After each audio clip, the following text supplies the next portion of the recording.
Sorry, Abdi, what was that?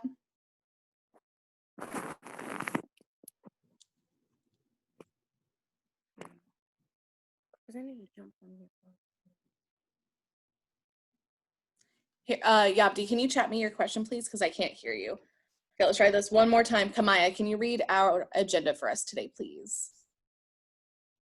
Sure. Thank you. Norms and agenda. Do now, lecture, answer essential question, exit ticket. Awesome. Thank you so much. We are now going to transition to our Do Now. The Do Now is a Cornell Note quiz from your homework that was due on Tuesday. It was due on Tuesday. So you can use those notes. You are going to have 7 minutes to answer those 10 questions. This will be graded, so make sure you use the full time and you are careful with your answers. 7 minutes on the clock.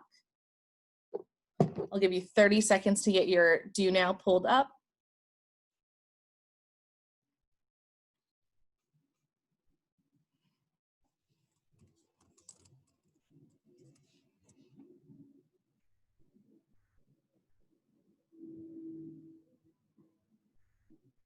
Okay, everybody should be on the Do Now. You now have 7 minutes to complete the Do Now quiz. 7 minutes, go ahead and get started.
Four and a half minutes.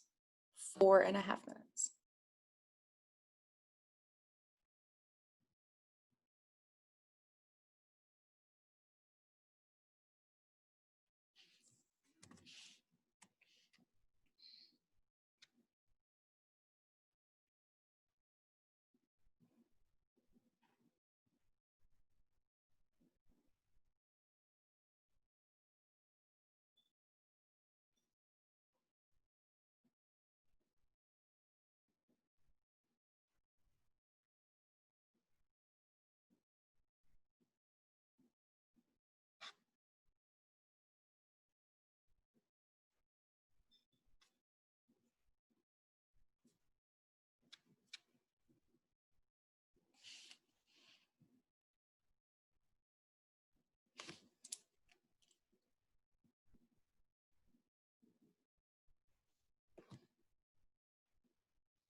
3 minutes left on the do now. 3 minutes.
"90 seconds.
"20 seconds. Go ahead and start submitting those, and make sure you don't leave any questions blank.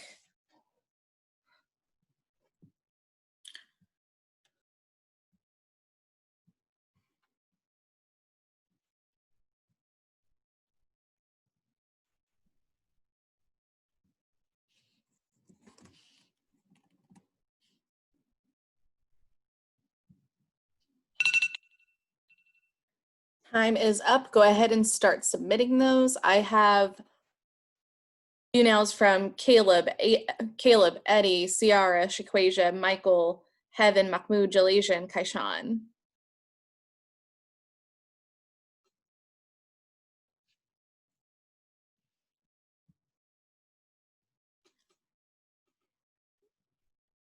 I have a do now from Kayla.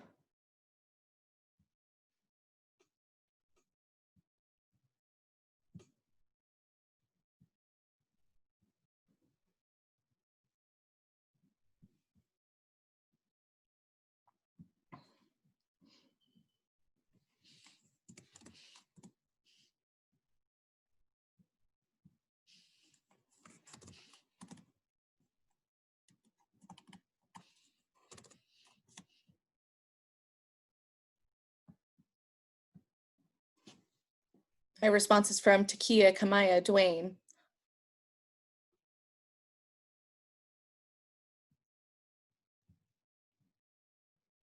Alexis. Great, go ahead and get those submitted. We are going to transition to today's lecture because it's going to be a long one. And I saw a few of you guys coming in a little late. That's totally understandable. We're still getting used to the schedule, but please make sure that you complete the do now. If you are not here to do it, it is going to be graded. So make sure that that's a high priority to get the do now done. And let's go ahead and transition back to the Nearpod as we get started on today's lecture.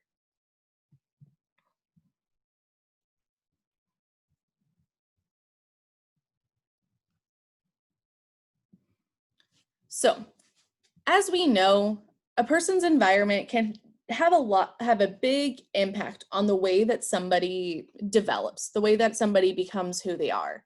So, my initial question is, Tisa, can you please read the question on the Nearpod out loud, please?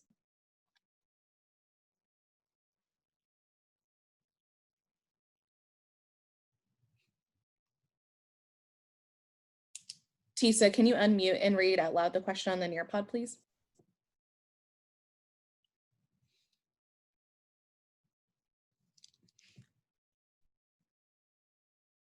Tisa might be having some technical difficulties. Heaven, can you please read out loud the question on the Nearpod?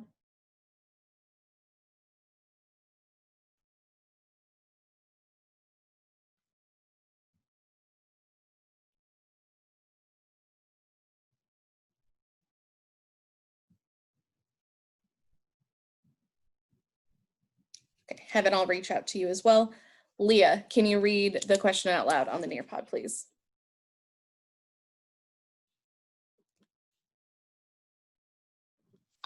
It says, how much does a person environment shape who they are and what they do? How much has your own environment shaped who you are? Great. I want you guys to take 1 minute and add your response to the collab board. 1 minute.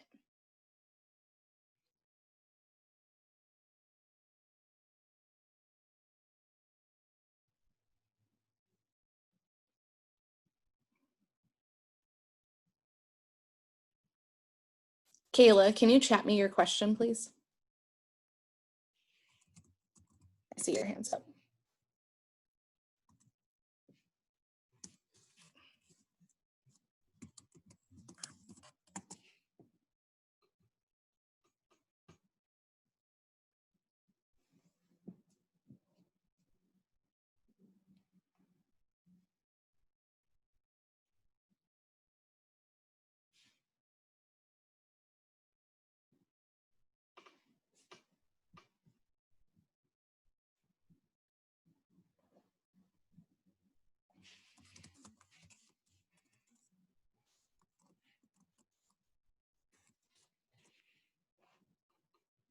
Awesome. I love seeing some of these responses. Okay, go ahead and submit what you have if you have not done so.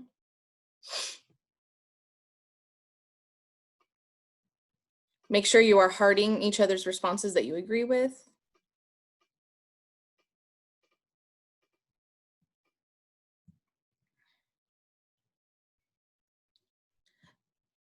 So today we are going to look and see how the environments of early colonial America shaped these new colonists. Mela, can you read our essential question out loud for today? The essential question is, why did the English colonies develop into distinct regions? Beautiful, thank you. Great, so I'm gonna give you guys 30 seconds to set up your Cornell notes. Remember, English settlement should be at the top and your essential question should be in the thinner left-hand column.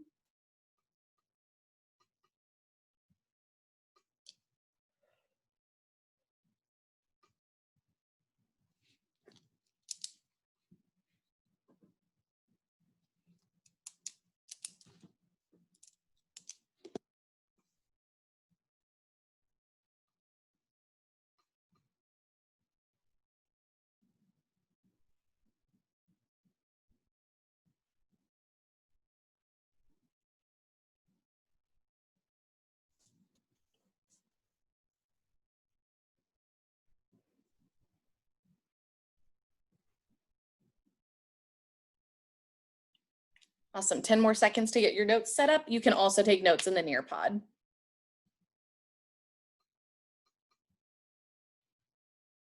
And remember, the pictures of your notes or the emailed notes are due at the end of the class.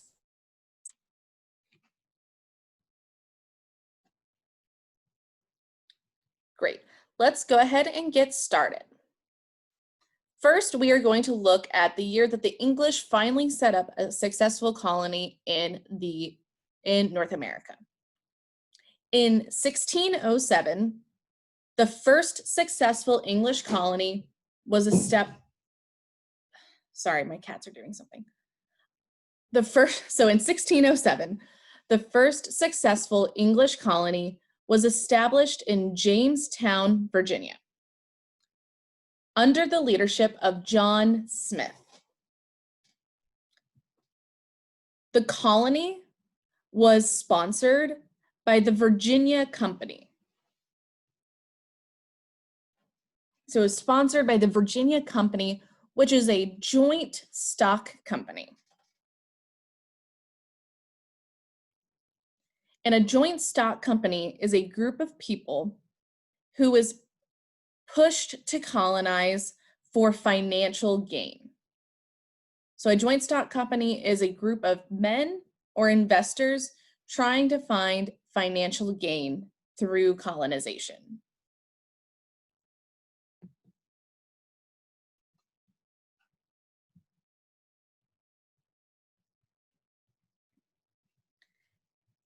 And as Jamestown began to exist in the New World, it was made, the settlers were mostly men, and there were very few families. And because of this and other reasons, it nearly failed. A combination of a brutal winter and conflicts with Native Americans led to something called the Starving Time in 1609. And this devastated the colony, and some even tried to return to England. However, Jamestown was able to become a successful colony because of its discovery of the cash crop tobacco. So tobacco is the reason why Jamestown is able to succeed after almost failing. And we are going to do a deeper dive into Jamestown tomorrow.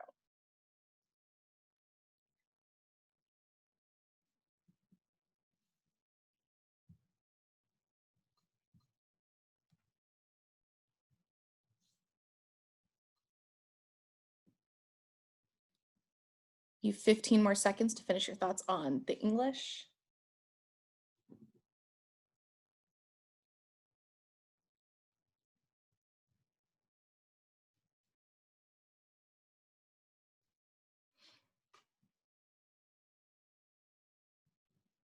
And as a reminder, this is being recorded. So if you are getting really lost, you can come back and watch the video, which I'll post on the assignment to fill in your notes.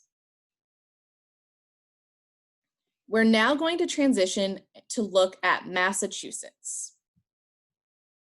13 years later, in 1620, and 600 miles to the north in Massachusetts, religious motivation became a primary reason for colonization. Religious motivation. One group who wanted to form their own religious society became known as the Pilgrims. So the Pilgrims in Massachusetts in 1620 landed in Plymouth.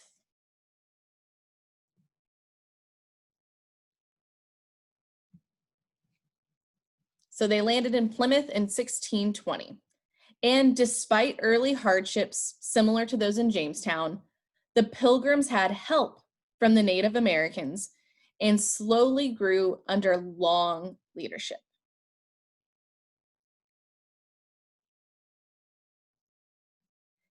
There was a group of more moderate reformers known as the Puritans. The Puritans. And they had the desire to purify the church. So it's in the name. The Puritans wanted to purify the church. And they left England for Massachusetts in 1630 and founded the Massachusetts Bay Colony. So again, the Puritans are who found the Massachusetts Bay Colony.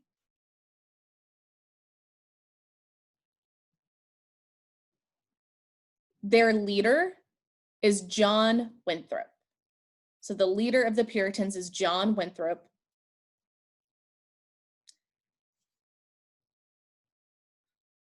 And this group eventually moved from Massachusetts Bay Colony to what is now known as Boston, which would attract thousands of other English settlers.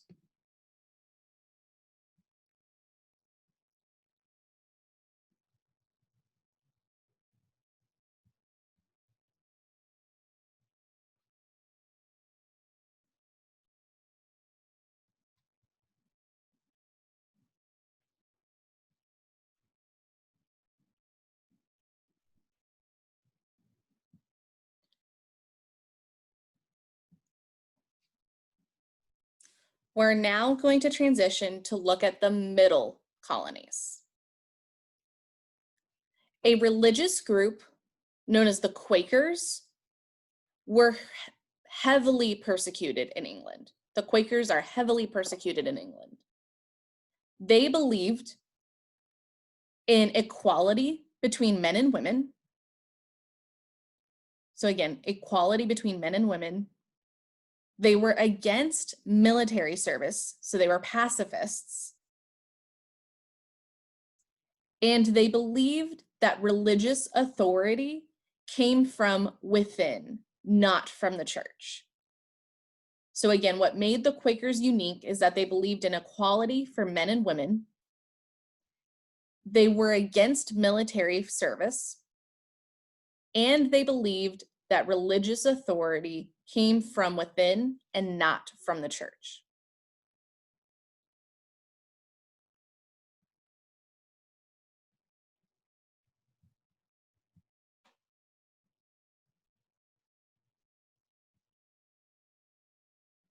The leader of the Quakers is a man named William Penn. He was a wealthy convert to the Quaker beliefs, was given land, and he formed the colony of Pennsylvania. So William Penn founds the colony of Pennsylvania.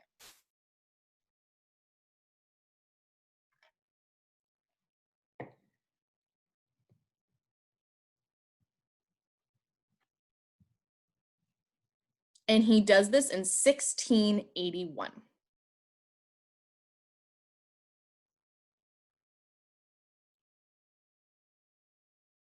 And he wanted his colony to be a model of peace.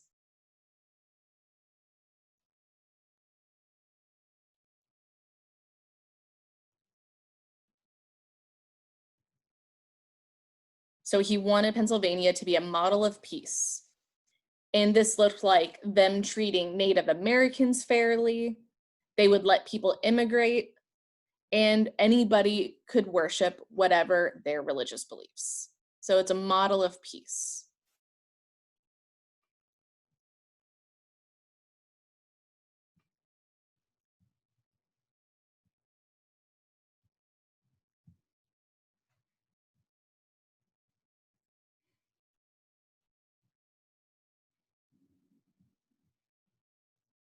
Now we're going to look at the labor systems of the colonies.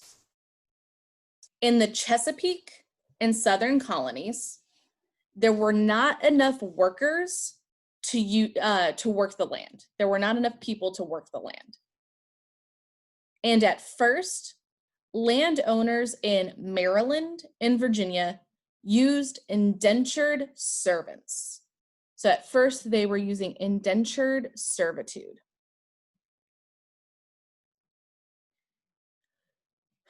And what indentured servitude looked like is young people, usually young men, worked for a contracted amount of time. So young people, usually men, worked for a contracted amount of time, usually 4 to 7 years, in exchange for passage to America and room and board.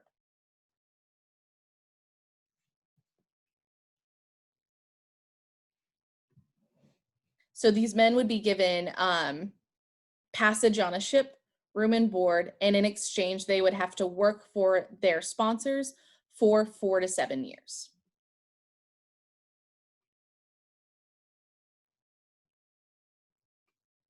Another way that England encouraged immigration was through the head right system, which gave 50 acres of land to anyone who paid for their own passage or a plantation owner who paid for somebody else.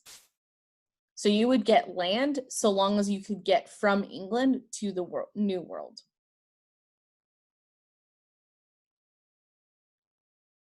However, things changed when the first enslaved people arrived in Virginia in 1619. That's an important date to remember. The first enslaved people arrived in the New World, in North America in 1619.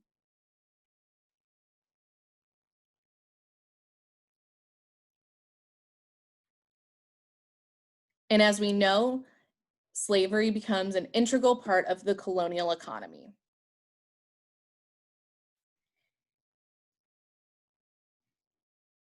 And this became solidified after an event known as Bacon's Rebellion.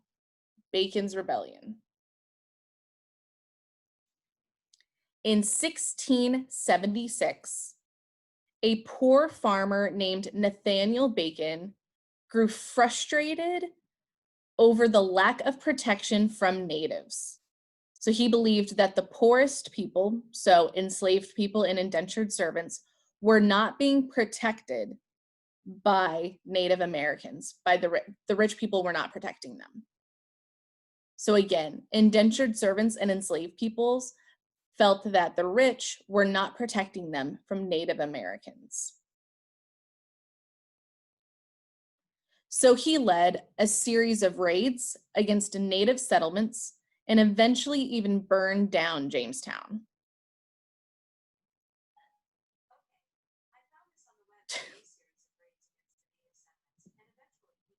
I don't know if you guys can hear my iPad, sorry.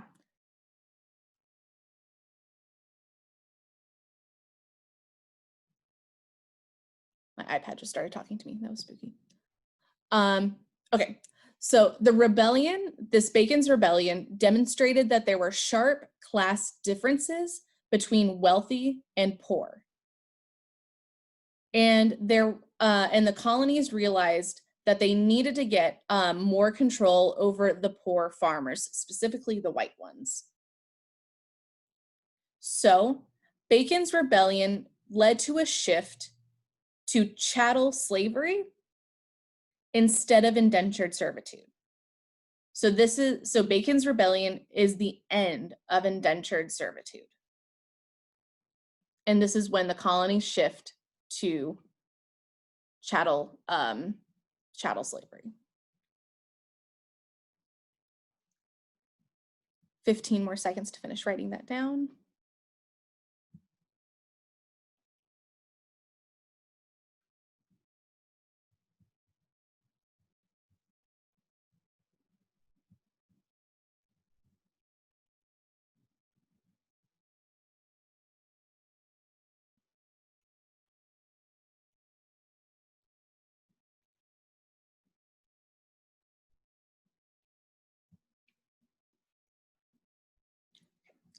And we are going to skip the stop and jot. Now we're going to go over the regional similarities and the differences between the colonies. So the rest of our lecture is just on the similarities and the differences between the colonies. So you only need to put regional and regional similarities and differences in the left-hand column once.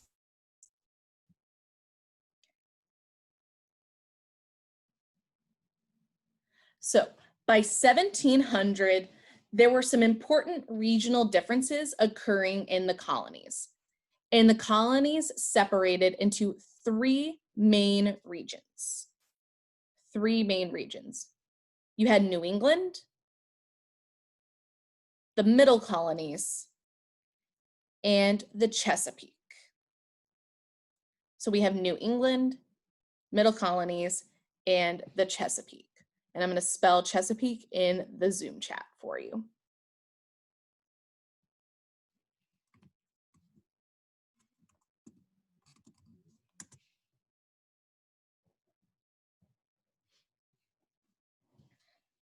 And each region had a different economy. The South, or the Chesapeake, relied heavily on slavery and agriculture. So the South relied heavily on slavery and agriculture to cultivate its cash crops like tobacco.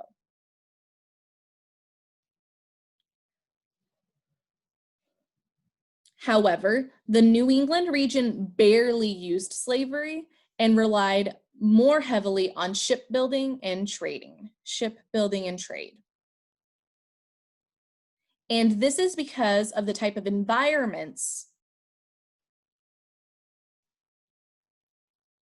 The New England soil was cold and poor, but the Chesapeake had hot and fertile soil.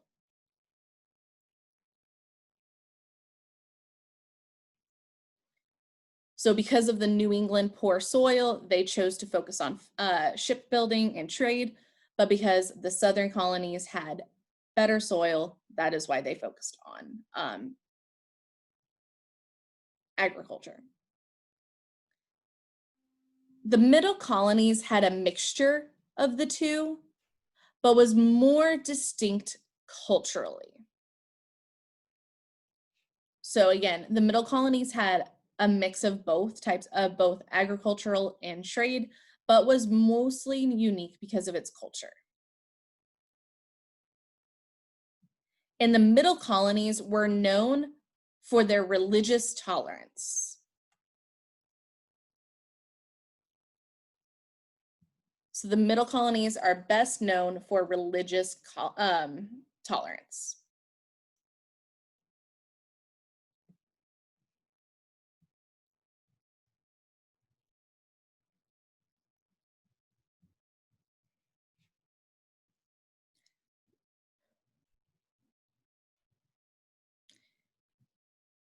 So the Puritans who landed in New England fled religious persecution, as we mentioned, but they ended up being very intolerant, or very, yes, they were very intolerant. So much that they created a wave of hysteria in the 1690s during the Salem witch trials.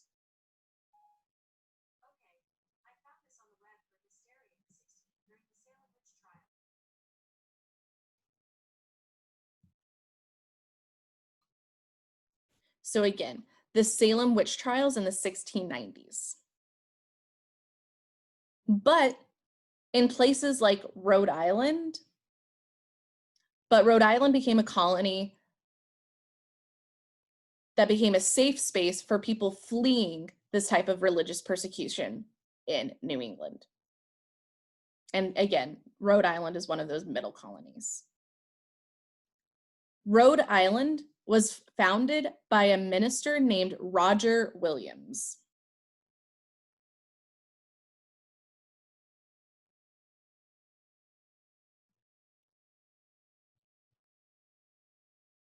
He founded Rhode Island as a place of religious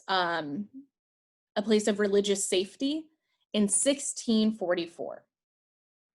And he allowed Catholics, Jewish people, and Quakers to all live together and worship freely. And he also recognized the humanity and rights of Native Americans.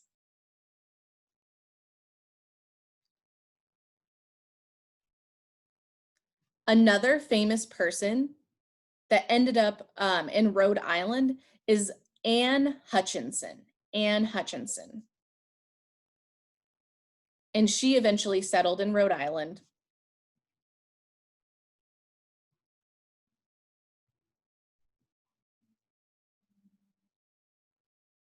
As a place of safety.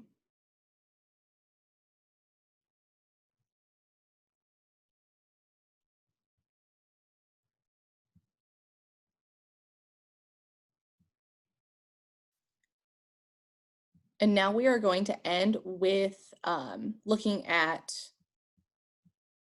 politics, and family life.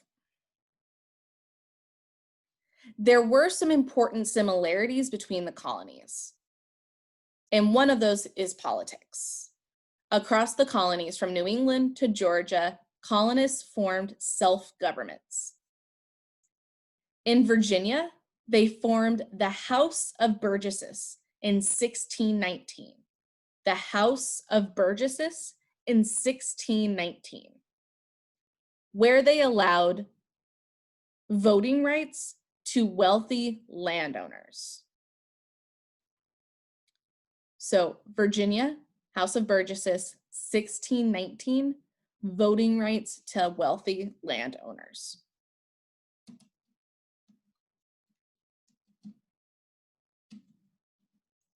In 1620, before landing in Plymouth, the Pilgrims signed the Mayflower Compact, where they agreed to rule by the majority, allowing all male church members to vote.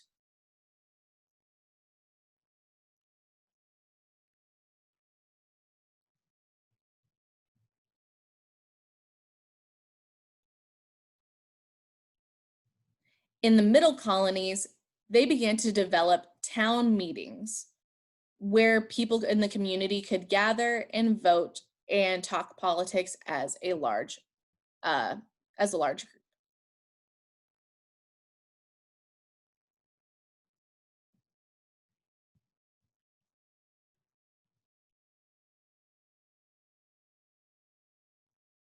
And these broad political rights were still limited to men, obviously. And throughout the colonies, men were considered the group that could vote and they would run the household, and then the women would be the typical cook, clean, and would take care of the children and educating them. So I'm gonna give you guys one more minute to finish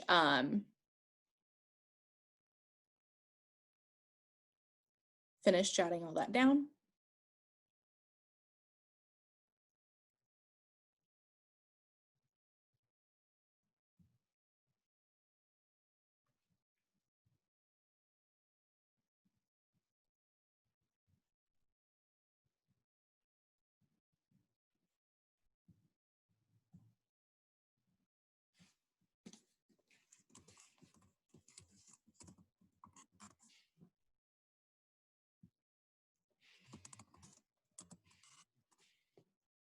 Great. You can now transition to your exit ticket.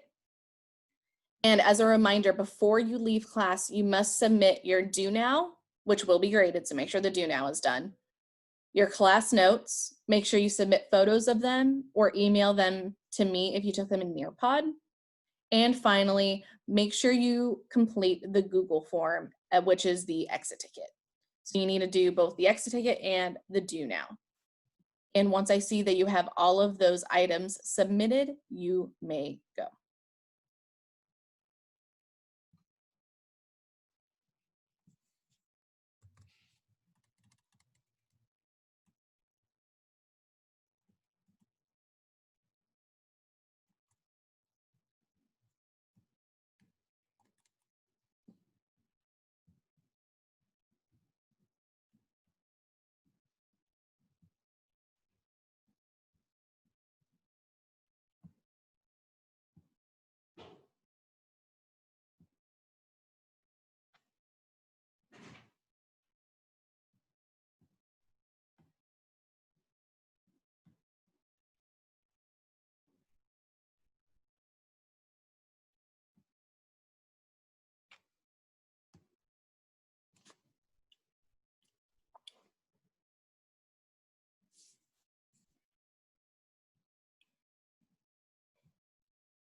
Make sure you're using evidence from the lecture in your response.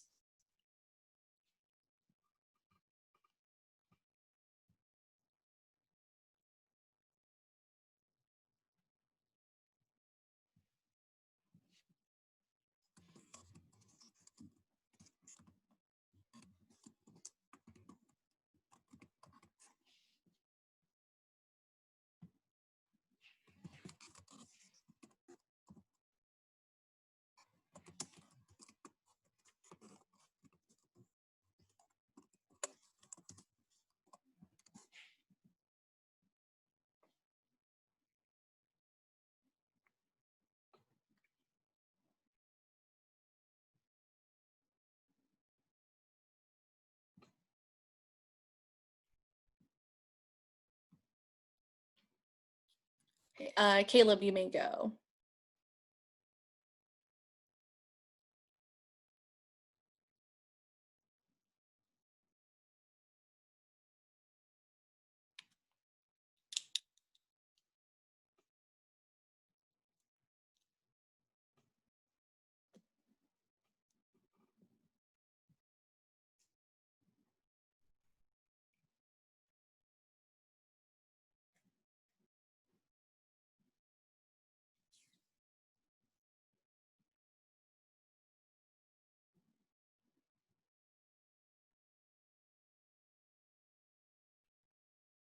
Thank you, Kayla. Thank you, Mahmoud.